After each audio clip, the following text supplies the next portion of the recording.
Hi, Mark. How are you today? I'm well. How are you? I'm doing well, thank you. Good. Where will the recordings be found when the moot's done? So usually they get placed right in the courses. And sometimes we also will get an email for them. We can ask when the moderator joins, it'll be someone from the conference. We can ask them kind of what's up there. Because I had to miss the first 15 minutes of the keynote, and I'd like to really hear what he had to say. Yeah.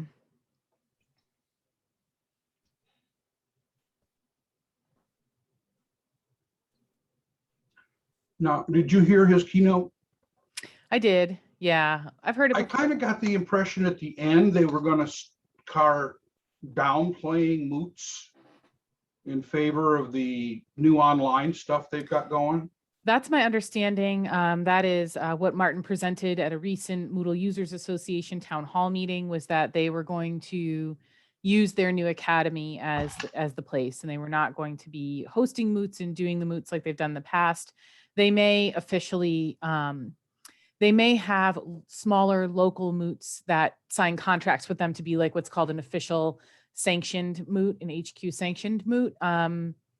But other than that, doesn't sound like they're going to be doing much. Martin's intention, as I understood it, was that he was still going to plan to have a global moot yearly, but he isn't anticipating having that global moot until 2022 or after, and that will always be in Barcelona. So that's kind of what I'm understanding. And that's tough for people. There are a lot of other, like, there's this moot here. You may see other vendors in the space start to kind of host moots and host conferences as HQ kind of bows out of that. So we'll have to see how things play out. But my understanding is, yeah, they won't really be as involved in the moot stuff anymore. Well, that's too bad. I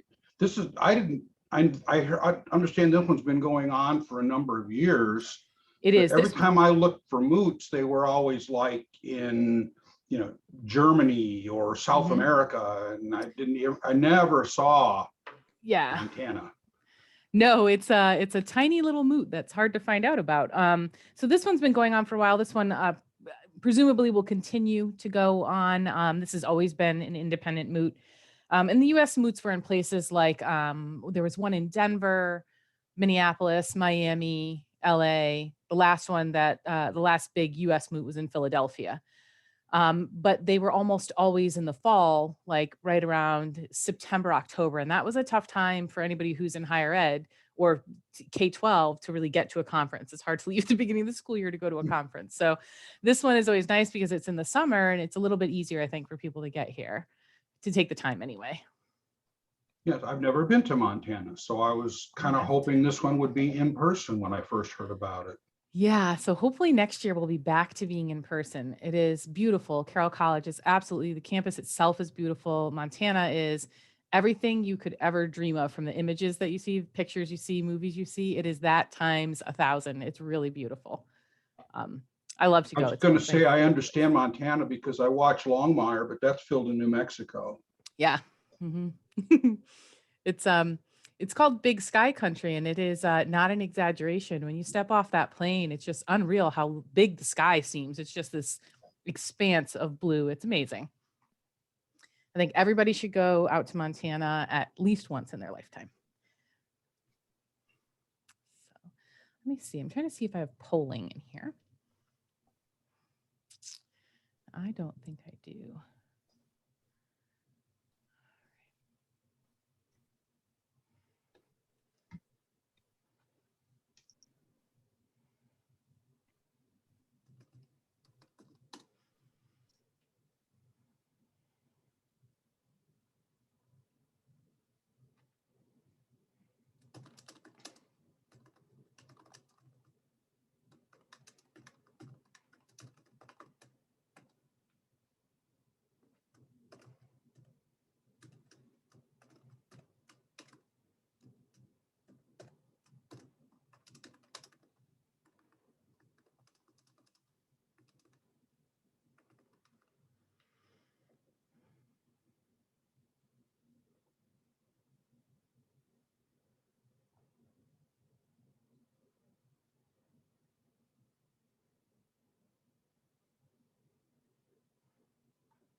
Hello, everyone, and welcome to the final session of MtMoot21. That's my announcer voice. I hope you guys enjoyed it. There is also only 1 hour left to spend all of your Moot coin. So go to the Moot store and just spend it on the craziest things that you can find. And we'll have a bunch of winners and it'll be cool. Also, we have sort of a wrap-up session at noon today. It's on the schedule. There's a page for it and everything. So join us then. We're just going to kind of debrief and congratulate some of our winners and thank all of our sponsors. And so yeah, join us for that. And so now I am going to turn it over to our presenter. So take it away. All right, thank you. All right, everybody, welcome to one of the last sessions. I hope that you have enjoyed your time here at the Moot, the Mountain Moot. Clearly one of the best conferences you could attend anywhere. I'm really excited that you're here and you're joining me. This is my last session of this particular conference. We have had a great run here and some really wonderful sessions. I am here today to talk a little bit about design solutions for innovative and engaging learning. And I'll be honest, it's really more about what is the process for designing our courses? Sometimes we get kind of thrown into these things, right? If someone asks you to design something, well, what are the steps for that? And let me give you a little bit of my background so that you understand why I'm talking about this today. My name is AmyTessitore, and I am the Senior Management of Engagement Services, and I focus on the education side of things with OpenLMS. And I'll share out my thing here so we can look at my little cover slide that says that. I've been working with Moodle since 2013. I've been an instructional designer. I have worked checking accessibility for things. I've also been a teacher with Moodle. So I've been adjunct teaching for a local college for a number of years. So I understand all of the sides, all of the struggles of being a teacher, but I also have spent a lot of time working on how to design courses and make them more engaging. So let me get into there we go. So there's me, my picture. So when we talk about course design and what the steps are, you've probably heard, or maybe you haven't, of backward design theory. And so in backward design theory, we kind of work backwards. We think about where we need people to be, and then we build the course that way.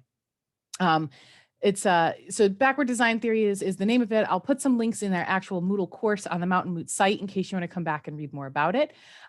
It's also called backward by design. So we start by understanding the needs. So basically a needs assessment. And what you're trying to understand as far as the needs go is, what do I need someone to do at the end? What is the gap that we're trying to fill? Or what is the upskill that we're trying to get people to? So once we understand what the needs are, we have to figure out what's the right tool for that job. And we'll talk about that. Then we have to make those concepts pop, right? Like, so we could have all of these pieces figured out, but if the content isn't engaging and exciting, people won't get into it. Then we need to create engaging and effectively built courses.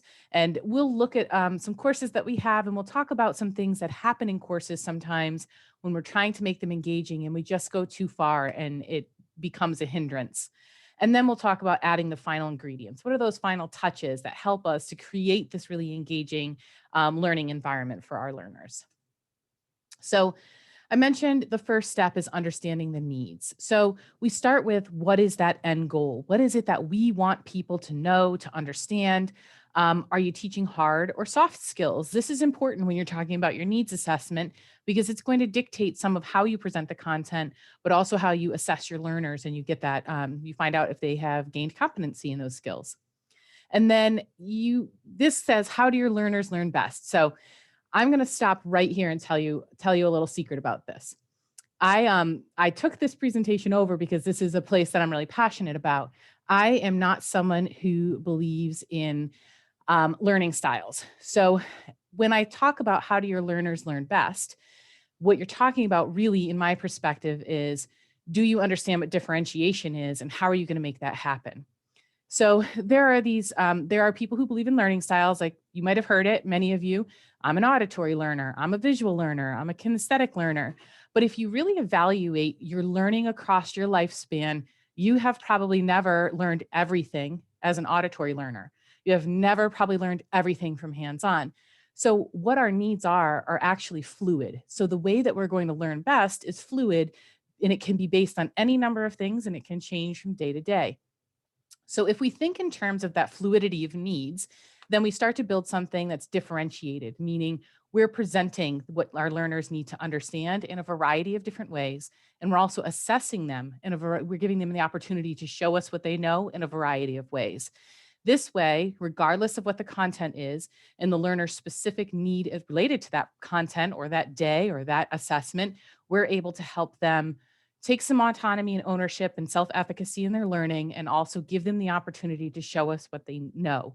And I think many of us will say things like, I'm not a good test taker. I would rather write papers. We know that. Or some people will say, I'm a great test taker. I never want to write a paper. Imagine being in a course where everything is a test or everything is a paper, when really you should have been able to have a choice between one or the other. So that's what we're getting at when we talk about some of these needs. We have to pick the right tools for the job. And there are many tools in the platform, and you're probably seeing that as you've attended all of these sessions throughout the week. You have probably learned a lot about different Moodle tools. Some of them you may have known things about already. Some of them you may have never heard of before, and these are new introductions to you. So you have to think first, are you doing something that's kind of like a straight lecture? Is this something that you just are putting that content out and you just want them to be able to go through that content? Are you facilitating this, or is it self-paced? And which tools are we going to pick for that? And then when we look along the top here and we talk about that, we have tools such as H5P, the book. I'm a huge fan of the Moodle book, using video in our courses, interactive presentations, and interactive video. These are just a variety of tools. They're ones that I tend to use pretty frequently. And as I've loaded some content here on the MtMoot site, you've probably noticed that I like to put things in books and then add video to them and give some text, context to things. So we have to start thinking about what's the right tool for the job. And here's a good example. If what I want my learner to do is go through the steps of how they would do something, I want to know that they know how to make that decision making, they're critically thinking, I'm probably not going to use an assignment for that. Writing those steps out doesn't really tell me that you know how to make the choices. I might elect for something like an H5P branching scenario or a Moodle lesson where I can actually have people make the choice, and then the choice they make sends them in the direction, the consequence, whether it's positive or negative, of that choice. So when we're talking about picking the right tools for the job, the tool needs to fit what it is which need we're trying to meet.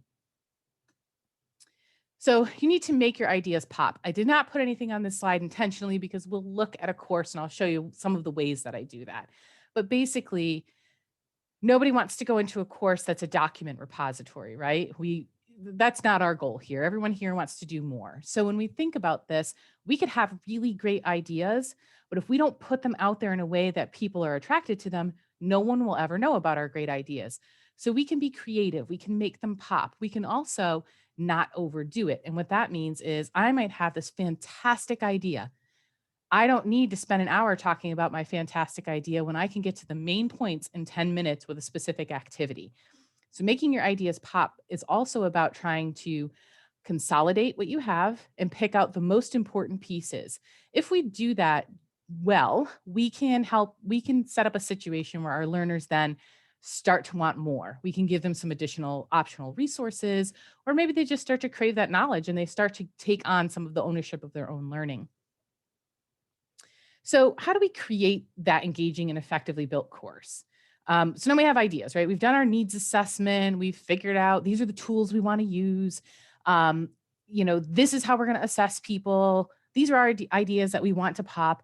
So what do we do next, right? Next, we need to put it all in a course. And I'm going to back out of this PowerPoint for a second and show you a course. So let me come over here. So this is a course that I designed. It's called the Hybrid Teaching Essentials course. Let me make this bigger. There we go. And so the first thing that I do when I'm creating a course is I think about what do people really need to know? What are the things they have to know as soon as they come in? And so when I create that course, I put that information up here in the top section, also called the general section or section 0, but keep it small. We keep it small because this comes up, this top section is visible for any topic, week, or section that we go into in the whole course. If it's really lengthy, people have to scroll past it every time. If it's smaller, they only have to scroll a little bit to get to their topic, and I'll show you what I mean. Let's come down and just come into this topic, the overview of hybrid teaching and learning, and I'll show you what I mean. That getting started stays right up at the top. So your first order of business is think about what belongs where. Do I need all of the course resources, help resources, support resources up in the top?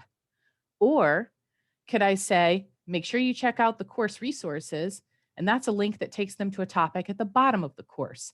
It's always available for them, but now I've consolidated that, told them where the important resource is. Think about that as you go through. How can I pepper this course with links to the most important resources, but not clutter it? We want to have content-rich courses. We don't want our learners to have to wander around and figure out where everything is. So we need to put it in the course, but put it in a way that's not overwhelming. One of the things you might have noticed when I came into this course is just my general format. I am a huge fan of topics format and then showing one topic per page, which is what you see here. Each of these like tabs, these little icons here represent one of the topics in my course. You can see that I can click in to see the modules. I see what the modules are here. There's 2 pages and 2 links out, and I can see my progress. I really like this format because I can have a lot in the course, but when a learner comes in, they don't see everything all at once. So as we design those effective courses, the other thing we need to think about is, how does it feel when you walk into the course? Is there so much on the main course page that you might feel instantly overwhelmed and like maybe this course is going to be too much for you? Yes. So there was a question about, is this a progress bar on the right for each topic? And for this particular theme that I'm using in this course, that is a progress bar over there on the right that lets my learner know how much they've gone through in this particular topic. Super helpful as people come through. When they come into the topic, they'll be able to see some additional information related to their progress there. So here they have their activity completion options here along the side. So as my learners complete different activities, they will see this indicator, this green check mark, that they have completed this once they come in. This is another really important feature. Using activity completion where it's appropriate in Moodle is key to learner success. I think to myself all the time when I visit websites or I'm reading a document or something, when you come back into something and you don't remember where you left off, super easy to have happen to you in a course where you're trying to go through all these activities. Using something like activity completion means that your learners can see exactly where they left off. They know which things they need to go back and complete and which ones they haven't. Mark asked, what theme am I using? This is the Fortson theme that we're using here. I'll have to double check what the preset is. Fortson has a number of presets, but I will look that up and put that in the chat for in our forum out there in our course that we have for this. This is Fortson. It's one of my favorite themes. And you'll notice too that on our MtMoot site, that is the Move theme. I asked Ryan that because I thought the theme was really nice, and you're going to see some very similar things there as well. The courses have a very clean design and clean look to them. I will look at the preset because I think the preset is where that progress bar comes from. I'll find that out for you. So we have lots of information here in our course. And when we build things out, we think about all the things we've done in the classroom in the past, right? When you walk into that classroom, you bring so much knowledge with you, and you can kind of take the class anywhere you want while you're there. When you're working online, you don't have that like ability to kind of like ad lib and go off on the tangents, but you may still have a lot of information that you want people to have. So again, that content rich piece, let's look at these books. Moodle book was one of the things you saw on my slides, but it's also a really nice way to take a topic or concept and give all of the information you want. It's a one click for a learner to enter. So this isn't 5 items on the course page, it's 1, and they can navigate backward and forward through the book. So here I have some text. I've put in an infographic here. I can navigate to the next page. And so each page can contain all kinds of information, whether it's all text, whether it includes images or video or things like that. And we can go through and have something that has tons of content, tons of information, but in a single click. The other thing that is great to know about book is that each page in this book has a unique URL. So if I'm somewhere else in the course and I want to reference this misconceptions about hybrid teaching, I can say, as we talked about in misconceptions for hybrid teaching, I can make that term, that phrase, a link that opens this page in this book. So now I can have this single source of information and continue to link back to it in context. And that is another way that we help to make our courses engaging and effective. As I mentioned earlier, we don't want our learners to have to wander around to find information. I think we all know how frustrating it is to go to any kind of website where someone says, blah, blah, blah, now fill out this form. And they're like, where am I going to find the form? And then you're looking all around for these things. We also have the ability in Moodle to prevent that. So we can prevent that by creating links. When I say to someone, read this article, I make that a link, and the link either takes them out to the URL of the article, or it might open up a PDF in the background of that article. We have lots of options right here within Moodle to do contextual linking. So anytime we're talking about something, we can create a hyperlink right there that when clicked, the learner has access to the material we're referencing. This is really important when we talk about a well-designed course. We don't want people to have to navigate around to find anything. We want it where they need it, when they need it. That's going to help them stay engaged. When I have to leave and look around, it's hard for me to get back on track. If I don't have to leave and find things, great.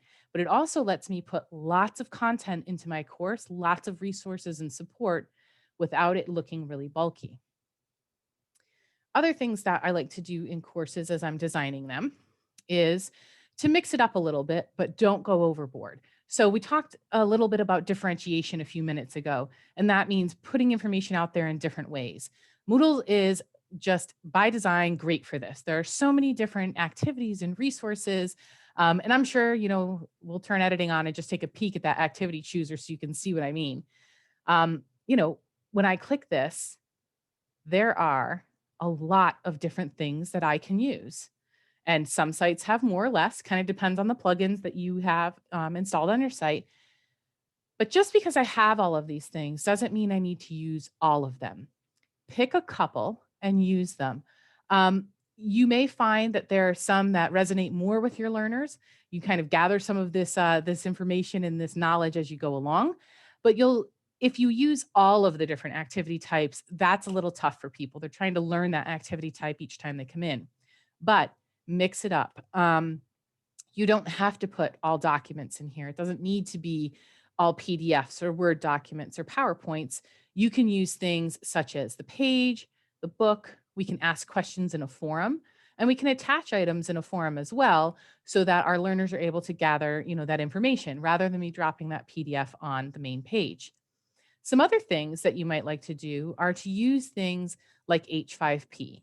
I'm assuming if you've been to any of my sessions, you've heard me talk about it. Hopefully you were able to see Lance Rowe's session on H5P earlier this week. If not, go check out his course, some really good stuff there. But I'm able to take some things here and flip them around, put them in slide deck, right? Just our regular slide deck. But here's where I make things different using this engaging activity type. I can create interactions now on any of my content I put in with H5P. So things that were once passive now become a more active experience for the learner. In this case, I have a knowledge check question that when you click that button, it pops up. Learner can check that answer. Oh, I got it wrong. I have the option to retry it if I'd like. I can put a variety of interactions in. So here I just have another question, other question types along the way. My learners have a summary slide. I'm able to see statistics on this. So instead of putting a long video or that PowerPoint, we've always been using that slide deck, we can still use both of those, but we can use something like H5P to make them more engaging. We can add interactions to them. I'm not sure if how many of you have used interactive or heard of interactive video with H5P, but basically You can, yeah, Charlotte's got the thumbs up. One of my very favorites, in part because I am so guilty of starting a video, getting distracted, the video plays to the end, and then I can just never come back to it. I either forget or I wasn't engaged. It gets boring. That means that I'm missing all of that information. So when I use interactive video with H5P, I can put the link in, or I can upload my video. If I have it out on YouTube or a Vimeo Pro account, I can just drop the link into the activity type, and I can add interactions throughout the video. The video could stop, and maybe I have a signpost that pops up and gives more information. Or I want the learner to do a knowledge check and answer some questions. The beauty of this is you can make the video pause, and it won't play forward until someone makes the interaction. So until they click on the signpost or they answer the question. I can also make it so the video isn't complete as far as the completion progress until someone reaches the last slide. I can limit them from being able to fast forward through the video, which is a nice feature unless you need to just come back and see something in the video, because then you can't fast forward through it. So, that's, again, understanding the need there.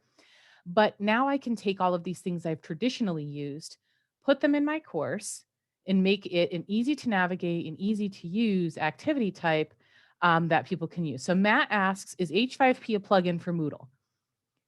Yes, there is an H5P plugin. It's technically called mod _HVP. That's the plugin. If you are on a Moodle site version 3.9 or above, so 3.9, 3.10, thank you, Jeremy, and 3.11, you will have a built-in core version of H5P that's right in the site, where you're using something called the content bank. And if you see content bank over there in your left-hand nav drawer, that is H5P, the baked-in version on your site, and you can build it right from there. I encourage you all to check out h5p.org, and you can go there and see all of the different content types that have been built. I send people there because those content types are really nice. They're really cool. But also because sometimes it helps to just see what something looks like in the context of how you might use it. I could show you some examples and maybe it doesn't resonate with you, but go over there and check out some of the things that they have built. So getting back to what I was saying, I'm using a variety of activities here, and I'm picking the ones that I think are going to be the highest impact. H5P is wonderful because I can do a lot of different things with that single activity type. When my learners see that H5P icon, they don't feel like they're coming into like a new activity every time. Even if it is a slightly different activity, they feel like, oh, it's an H5P. I know what I'm going to need to do here. I know how to navigate these. So you want to pick a variety of different activity types to make things kind of interesting, but not too many. So don't make it super overwhelming. We don't need something brand new every single day or every single week or for every topic. Pick a couple that really work for you and that you think will work for the student. One of the other key elements when you're creating an engaging and effective course is that you have to get to your level of comfort as well with the tools, but don't overextend yourself where you are trying to build things out in all of these tools that you haven't really mastered yet. If you focus on really developing yourself using a certain, like you say, this is my bucket, these are my 5 things that I'm really going to like get a handle on and I'm going to be an expert in before I roll this course out, that's going to allow you to be more engaged and present in your course, but it's going to allow you to more easily support your learners as well. So when we talk about all of this and the variety of things, there's that whole like kind of keep it simple, use some variety, but don't overextend yourself either. Other ways that we tend to keep things engaging and we have a good, strong course design is to chunk your content together in a way that makes sense. So here you can see I have my course essentials. These were all the things my learners needed to know for this course. I always put this at the top in a topic, not in my general section. My learners can always come back to it. And in the course essentials, this is where I'll usually link out to things like the resources. I usually put a course resources book at the end. And in that, I include all of the technical support, numbers that people might need, my policies, things like that. But keep the topic types should be descriptive. And like if I come here and it says course essentials, I think this is stuff I have to know for this course. These are the things I need. I put all that content that is relevant in this topic. The topic name makes sense. Part of designing that really effective course is making sure that when someone comes in, things make sense. There's a logical flow to the course. So part of the thing that we do with that is when someone comes into a topic, they should be able to start at the top and work their way down. It should make sense that whatever's on top, my objective should be the first thing, right, for that particular topic or that week, so that my learners, when they come in, they know exactly what's expected of them. Then I move into, if I'm providing information, they need to read this or go through this slide deck before moving on, that should be next. It should work out that I'm not being asked to do the assignment first before I've looked at any of the material. Most people are going to come in and they're going to say, okay, I'm just going to go right down the list. So when you're building that really engaging and effective course, that's exactly what you want to do. You want to make your navigation as simple as possible, even though you have a really awesome course with lots of great content in it. Let's jump around a little bit in this course some more and see some of the other things that we've done here. And actually, I might just take you out over to another course so you can see how we play this forward. So that was our hybrid teaching essentials course. Let's look at another course and how we've done this and carried those same design principles forward. This was an H5P creator course, so totally different topic, but my learners who have taken a course with me before don't have to relearn how to navigate. Here it is. There's our getting started. We have our same information here, kept it very short, course essentials right here. So this is really helpful for maintaining engagement because people kind of have that predictability. They know where to go. Super helpful for you as a teacher to be engaged because you know where your stuff is. If you put it in a different order in all of the different sections or courses you teach, gets really hard to remember where things are. And then when a student sends you or your learner sends you a message and says, I can't find such and such, you have a good idea of where that's actually supposed to be in that course. So keeping things kind of like that. Again, we chunked this content and we put things together into topics that make sense. You'll start to see that, again, we have very similar activity types, right? We're using the page, we're doing all of this. Even though I have a page here, I actually have video right on this page. So I give that text overview first of what this video is and why we're going to watch it and why we're talking about this. And I give the video. Sometimes I have additional text that needs to come after. Sometimes I need to put a link here and say, to the content bank. If I have something else that's about content bank, I might be linking to that. So even though this is a page activity, I've done very similar things here that I do with book. But you can see that I'm differentiating. I'm giving different ways for people to come in here and do this.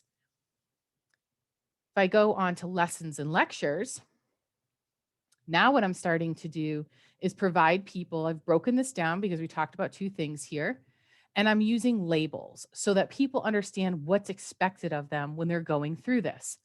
So at top, that's my first concept I was talking about, course presentation. Whenever my learners in this particular course saw a Let's Create label, they knew that that meant we were going to go there and look at how to build something. This is where we were learning how to do the thing. So if you're going to use labels in a course, and I suggest them for certain courses, make sure that those make sense as well and they're consistent. So at this point in our talk today, you're probably hearing me say the same things over and over again, right? We need to know our needs. Pick our tools, pick a few, not too many. Make sure that we're familiar with them, because the more familiar we are with our little toolbox of a few resources, the more we can help our learners. Keep things logical in navigation. So make sure people can logically navigate, but also make sure that the course is content rich, but doesn't feel overwhelming and overloaded. I'm going to stop for just a second. I can see some conversation over in here. Oh, Emily, thanks so much about H5P. So I'm just going to read through that real quick. If you have any other questions or you want to stop me and ask me something right here, please feel free to unmute and do so or put it in the chat. I'm going to take a little question break here.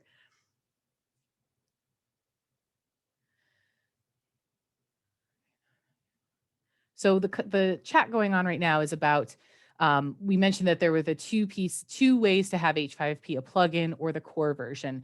And the conversation in the chat is, what happens if you had the plugin and now want to use the core version, the migration piece?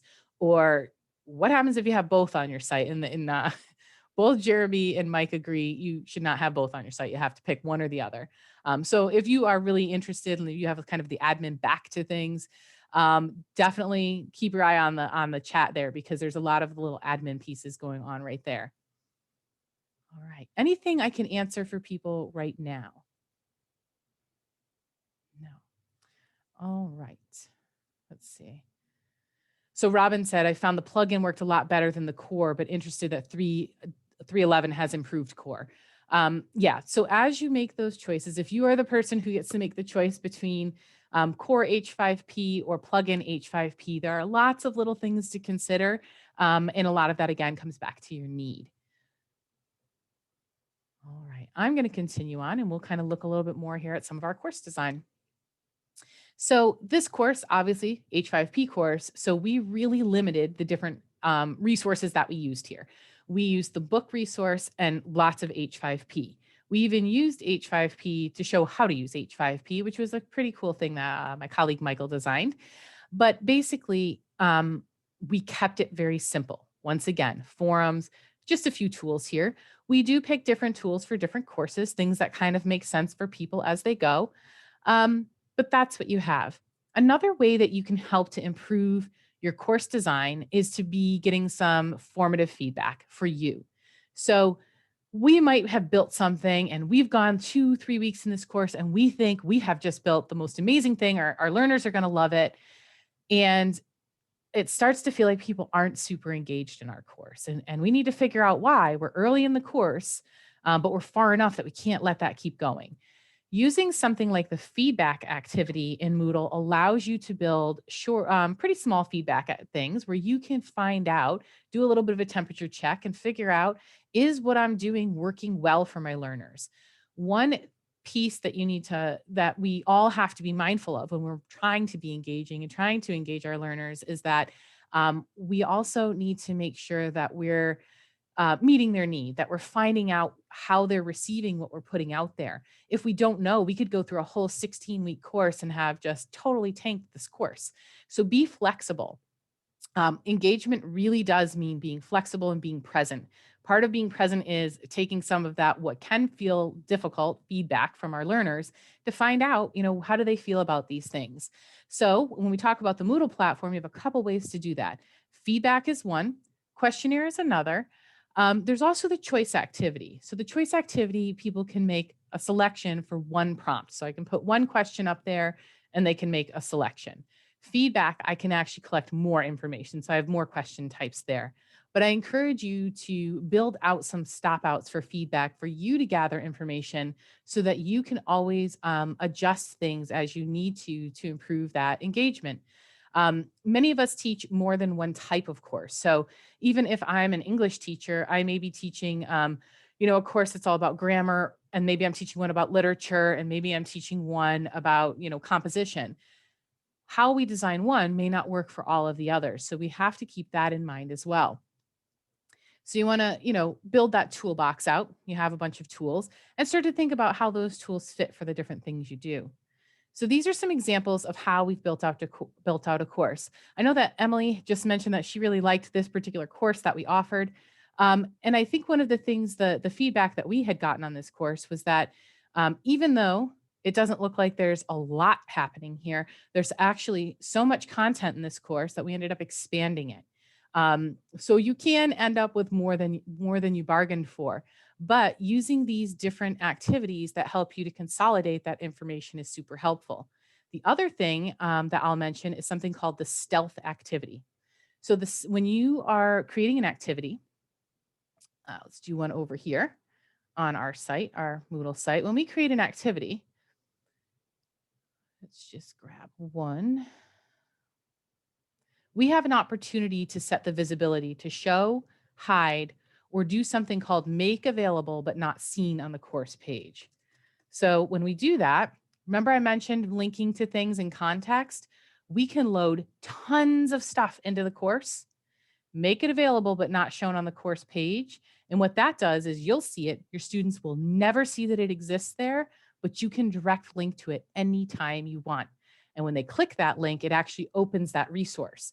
So you can now start piling resources and things directly into the course, but it won't look cluttered for your learner. And I'll just give you a very quick example of how we might do that.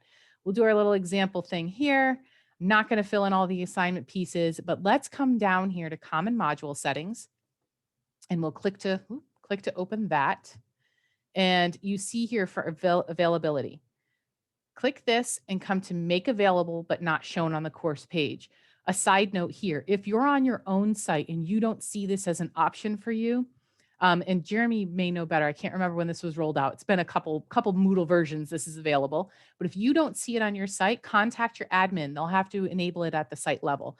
In many sites, it's off by default. So you just have to have them turn it on, and then it's a selection here. So we'll make this available but not shown on the course page. Let's save and go back to the course and see what that looks like for us. So here it is. I have that flag that tells me it's available, but it's not shown on the course page. I'm the teacher. I'll always see it. Now, let's write something here. I'm going to pick a label just to demonstrate. Okay. We're going to tell people what they need to do. So they're going to read the text and complete the assignment. All right, so Jeremy said 3.3, perfect. So hopefully everyone here is on something 3.3 or newer. All right, so I have created this label, and the label says read the text and then complete the assignment. I just have to grab the URL from that assignment. So let's grab it. Come back out to the course here.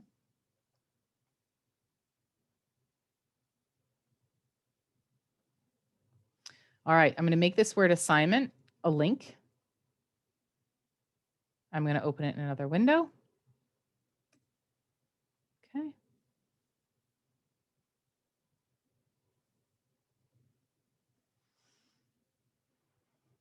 We're going to save that and wait for that to save. Now, as the teacher, I'm going to see both of these things here. If I'm a student, I won't, and we're going to look at that view so that we get an idea of how we're able to use these tools. All right, so we see now that we have this here, and we see that link. We see that this is there. I am going to grab any participant here, the first one I find. Let me find someone. I am going to log in as Christy. Do you all know, is there anyone, raise your hand if you have not heard of the login as feature. You have like a little way to raise your hand there if you need to. So login as lets you log in from your account as another user so you can see exactly what they see. Use this sparingly. You can accidentally like submit something for them or delete their work. That's not our goal. But if a student is saying to you, I cannot see this, it's not there, and you're looking at that and you're saying, I see it, my test student account, Eric, I've seen it. You know, you can't figure out what it is that they are or are not seeing, and it can be hard to help someone. Using something called login as will help you. So I'm here on Christy's profile, and I am going to come on. Did I miss it? Did I scroll past it? Oh, don't tell me I don't have the option. All right, I don't. Let me show you what this looks like on another site. All right, so here I am on my other site. This is what login as looks like, just so I can show it since I already started talking about.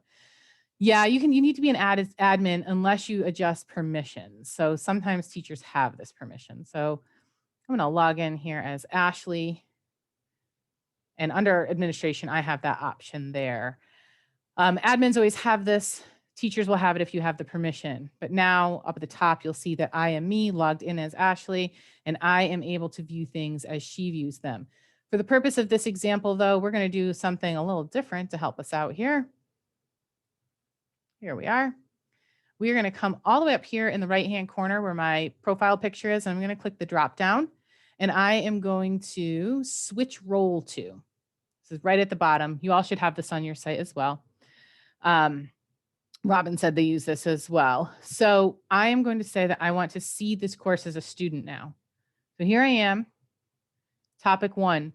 That assignment is not visible to my student, but they can click this, and there they are. They can go right into that assignment, come in and add their submission and continue on.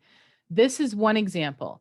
One of the ways that I use this is when I need to load rubrics or supporting like journal articles, anything where I want lots of stuff to go in there. I put it in and I make it make available, but not shown on the course page. And when I want the learner to have it, I put it in as a link right there. It's in context. Mike said they've used available but not shown H5P activities to embed them into a book or a page. And there's some filters that can help make it easier for imports and exports as opposed to hard linking URLs. Absolutely. So there's a variety of things you can do. The reason I bring this up is that point of making things very content rich without making them overwhelming. I kind of associate it with, if you've ever been to a store where you walk in and it's kind of like a Ocean State job lots or big lots or whatever. You walk in and there's like every conceivable thing you could ever want to buy is there, but it's really hard to find anything. When we overload our courses and put tons of stuff and make it all visible, that's how it feels to a learner coming in. All right, so we're down to our final piece here that we're going to talk about on our slides, and that was add the final ingredients, right? So you want to make sure that as you're coming to the end, you want all of your content to be accessible. And what that means is if I am a learner who is visually impaired, is the content in this course built in such a way that my screen reader will be able to access it? If I have learners who are living with ADD, ADHD, anxiety, is the course organized in such a way that they'll be able to navigate easily and not feel very overwhelmed or distracted when they come in? Am I making sure that I am emphasizing my points with things other than color? So don't use things like bold, italics, or color as the sole means of conveying importance. Because if someone is colorblind or using a screen reader, they may not see that that's the point of those colors. They may not see the colors at all, but they may not see that the reason you're using them is to emphasize things. So accessibility, as you're building things out, think in terms of accessibility. When you're done building, check for accessibility.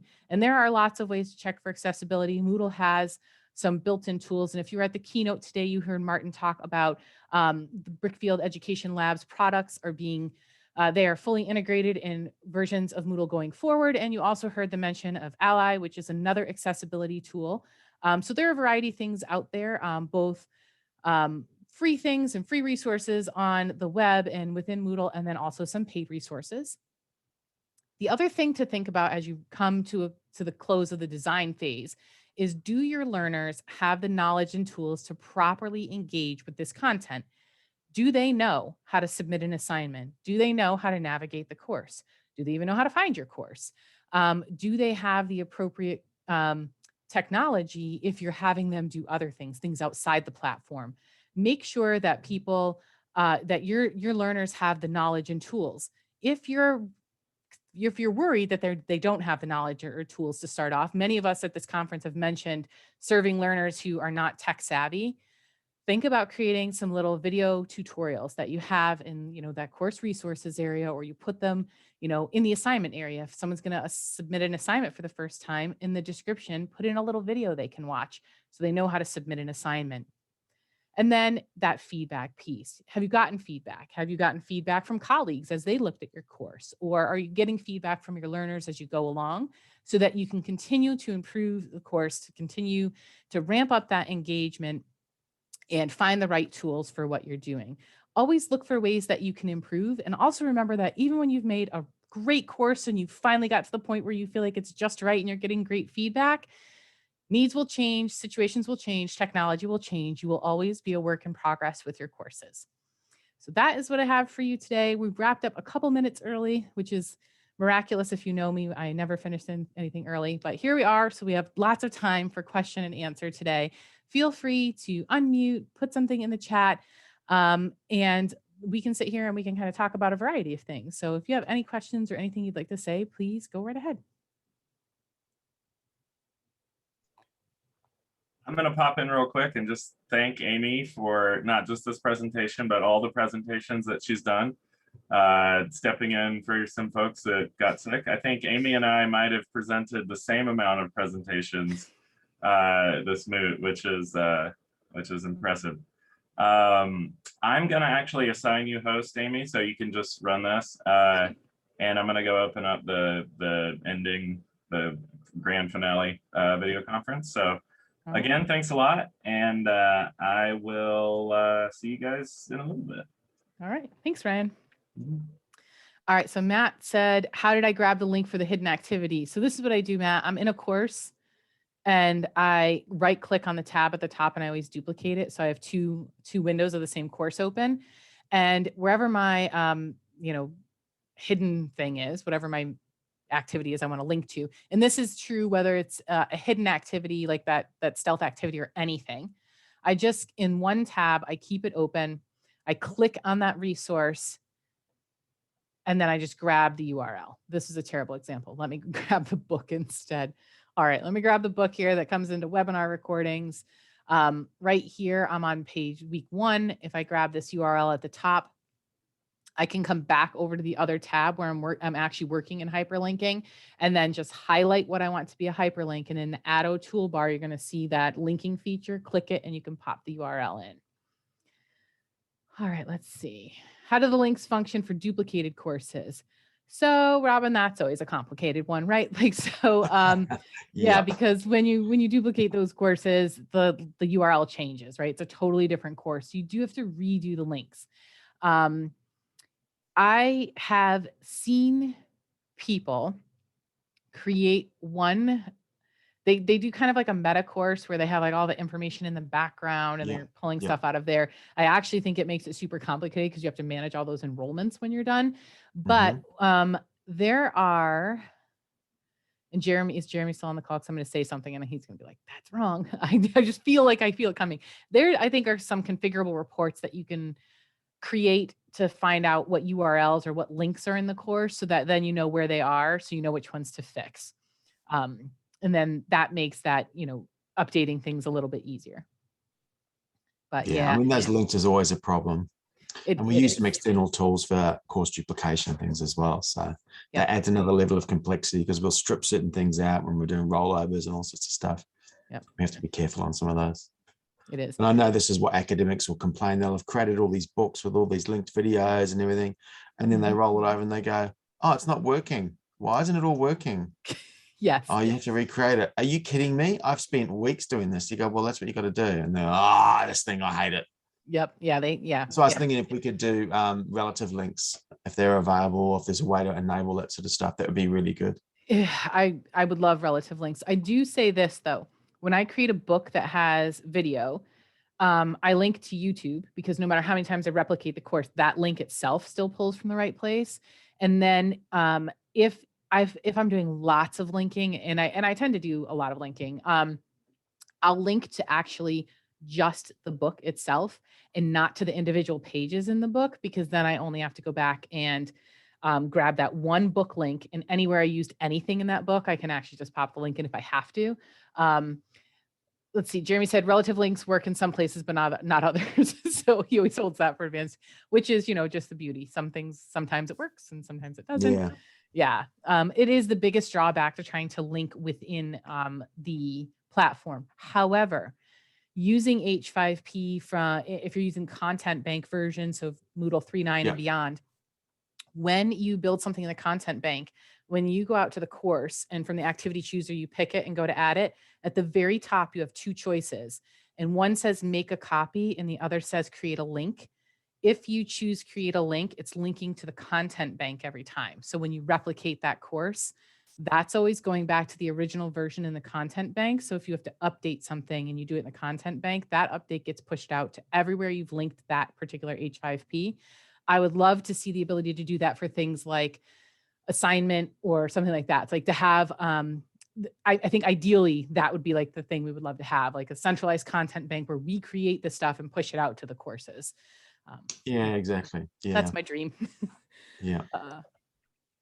You're right. Like a shared resource thing would be brilliant to actually have that, and then just boom, boom, boom. Absolutely. And like multiple instances of things and have it in. Of course, then you have the problem where then someone decides to update the central one, not realizing it's used across 50 courses. And then suddenly all these things change and you go, what happened there? You're like, wait a minute, they're in the middle of the course. You can't just change everything. Yeah. That's actually something that's in 3.11 that I haven't played around with too much yet, but they've added for things in the content bank, a warning about the number of places it's used. It still won't tell you where, I don't think, but it'll tell you the number. So you can at least be like, oh, I thought this thing I was changing is my new copy and it shouldn't be used anywhere. And this says it's used in 150 locations. Maybe I should. That's always a good idea. Yeah. I'll just make a copy of this thing now and then I'll just add it back in. Yeah. Mm-hmm. Mike talked about some of the filters and he talked about the activity auto linking. So if you're in a course, and in this particular one, we'll click this cog up at the top and we come right down to filters. There is an activity auto linking filter. It's a good filter, but for me, I'm bad because I tend to like use like the let's create as a label over and over again. And that's not good with activity linking, but you can set up auto linking. So if I created a book and that book is titled, creating H5P, anywhere after that I write the word creating H5P, a link will automatically be generated to go to that book in that course. So that's part of that, like where you're kind of having relative links. As Mike cautioned, you have to make sure your text is unique and you have to be careful about using lots of different filters and having lots of auto linking. Yeah, because I've seen that used for the glossary one. Yeah. You can do it local or global. And then you'd have like, well, is it going to link to the glossary now? Or is it going to link to the activity? So right here, it's the activity names auto linking and you have glossary auto linking, which is different, but activity names is if I create an activity with a title, the name of the activity, whatever the title I've given it, everywhere I type that, it'll link to that original activity that I created. Super helpful. It's also based on your filtering ordering. So whatever's at the top is going to link first, and that's site admin can manage that for the entire site. And that's cool. I didn't even know that, Mike. Thanks for sharing that. That's another gem. Yeah. And Eric said you have to be careful because sometimes you don't want those automatic links. They actually drive me crazy. And then I'll realize after the fact that I have them on. And then when you undo them, you have to go back and you have to like break all those links individually. It doesn't just automatically unlink if you turn the filter off. Or didn't. So that's like one of the cautionary pieces is, there used to be a button to break the link as you were typing. And there is in most auto editors, you have the option to not auto link, but I never think to myself that auto linking is on until I come back out to the page and I realize that there's all kinds of things linked and then I have to unlink them all. But yeah, you have a lot of, if you're not familiar with filters, you have lots of different filters here. Yeah, we have a few customized as well because we have a media repository that we use internally as well that we have a lot of stuff in there for videos. Yeah, we see that pretty frequently. Not to use YouTube. And we've sort of shied away from as well. Yeah, we see more of that where people have kind of their own repos for things that they're linking out to and they want people to pull their resources from. Yeah, and we have a lot of copyright controls over it and things like that. All right, well, I'll stop share here. I will stick around for a couple more minutes if you all have anything you want to talk about or questions related to this or really even anything that you've seen. You've got us here. If you have some questions on things that you've heard or seen here at the conference or just general functionality, feel free to throw them out here at us. Is whoever still here that can tell us where the recordings are going to be? So that was Ryan. He hopped off. I think he's going to put them right here in this course. That's what, yep, he'll put them there. And then usually what they've done in the past is they actually upload them to a YouTube channel and then he'll send us the link for the YouTube channel. So you'll be able to see all of the recordings. Okay, cool. Thanks. You're welcome. Yeah, I think MtMoot, if you go to YouTube, they've got the 2020 ones there. I found them there. And they'll probably have they have the playlist. They'll probably have the 2021 there, I would assume, which would be good. Yeah. There's a few things I couldn't go to because for me, it's 3:53 in the morning here. I was going to say, it's probably very late where Robin is right now. Yeah. Or very early, I guess. Struggling a bit. This one's not too bad. It's only 4. It was the other 2 days when it was getting to like 7 o'clock in the morning. I'd been up since midnight with hardly any sleep beforehand. I was like, oh. Yeah. Thanks, Emily. And then I went to help desk later on in that same day. Yeah. I can't say it's any difference for people who are based here. I was just saying to Jeremy that we were up until 4 a.m. my time, just MtMooting. And I was like, I am so tired. And then we had an emergency. Jeremy and I had to like take over a session at like with 8 like o'clock. 15 minutes of notice. We were like, okay, sure. Yeah, we'll do that. I was like, I just need coffee and I will be right there. Yeah. Just let me get a coffee. Yeah. Exactly. I thought I should have just stayed up. Design stuff, because some of the things we've we use a few different templates that we're basically using. So when people roll over a course, what we call it rolling over, it just duplicates, gives them a whole lot of layout. And I'll tell you the pushback we get from some of the academics, because they're so stuck in there.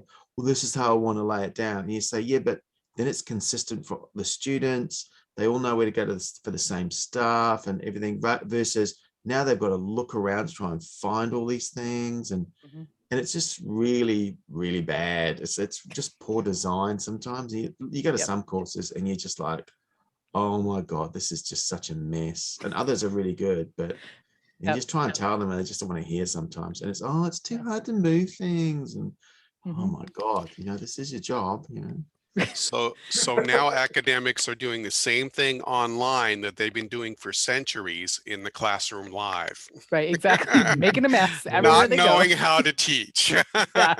Yeah. Who would have There's thought that? Speaking as a former one. Yeah, exactly. It's I I get to see a lot of different sites, and it's interesting to me. I used to work for a nursing school, and I have always found that nursing courses have so much stuff in them, and it's always the strangest design.